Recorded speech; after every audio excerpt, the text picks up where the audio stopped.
So hello everyone, welcome to the quick MCQ series. मेरा नाम सौरभ है और आप सबके सामने कॉस्टिंग का एक क्वेश्चन लेके आया हूँ। The question start with dash is defined as a structured approach in determining the cost at which a propose product with a specified functionality and quality must be produced to generate a desired level of profitability at its anticipated selling price.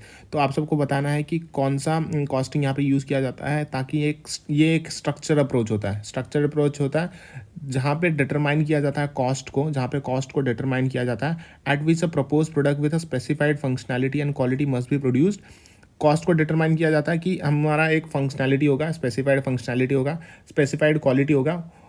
उस quality को ध्यान में रखते हुए, उस functionality को ध्यान में रखते हुए एक हम प्रोडक्ट प्रोड्यूस करेंगे और उसका कॉस्ट हम डिटरमाइन करते हैं, ताकि यहाँ पे एक डिज़ायर लेवल ऑफ प्रॉफिटेबिलिटी बना सकें कि हमारा कॉस्ट जो होगा हम एंटिसिपेट कर देते हैं, सेलिंग प्राइस ऑलरेडी एंटिसिपेट कर लेते हैं, फिर हमारा एक डिज़ायर लेवल ऑफ प्रॉफिटेबिलिटी होता है, उसके हिसाब से हम यहाँ पे कॉस्ट डिटरमाइन करते हैं। तो यहाँ पे कॉस्ट हम बाद में डिटरमाइन करते हैं। तो यहाँ पे सही उत्तर होगा यहाँ पे टारगेट कॉस्टिंग। तो target costing is defined as एक स्ट्रक्चर्ड अप्रोच होता है in determine the cost at which the propose product with a specified functionality and quality must be produced to generate a desired level of profitability at its anticipated selling price.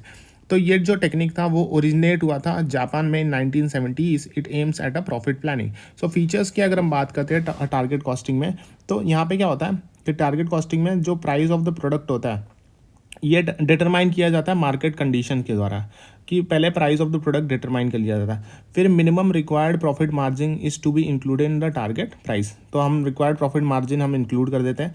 अब हम focus करेंगे किसके ऊपर? Cost reduction के ऊपर।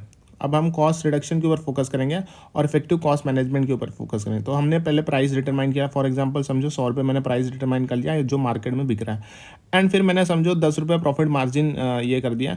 तो मेरा अब कॉस्ट कितना होना चाहिए? मेरा कॉस्ट होना चाहिए 90 रुपये। अब मेरा कॉस्ट हो जाना चाहिए 90 रुपये, और बट एक्चुअल में कॉस्ट लग रहा है 95 रुपये। तो अब मैं ट्राई क्या करूँगा? अब मैं ट्राई करूँगा कि कॉस्ट मेरा रिडक्शन हो जाए 95 के बदले अब वो 90 पे आ जाना चाहिए, तभी मेरा प्रॉफिट मार्जिन मेंटेन हो पाएगा, सस्टेन हो पाएगा 10 रुपये में।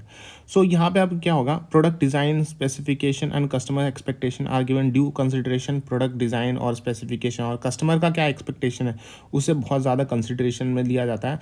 और यहाँ पे difference between the current cost and target cost is a cost reduction target. तो हमारा जो करंट कॉस्ट है फॉर एग्जांपल 95 था और हमने टारगेट कॉस्ट लिया है समझो 90 रुपीज़, तो वो जो डिफरेंस है 5 रुपये का उसे बोला जाता है कॉस्ट रिडक्शन टारगेट। उतना हमें कॉस्ट रिडक्शन करना है 5 रुपये।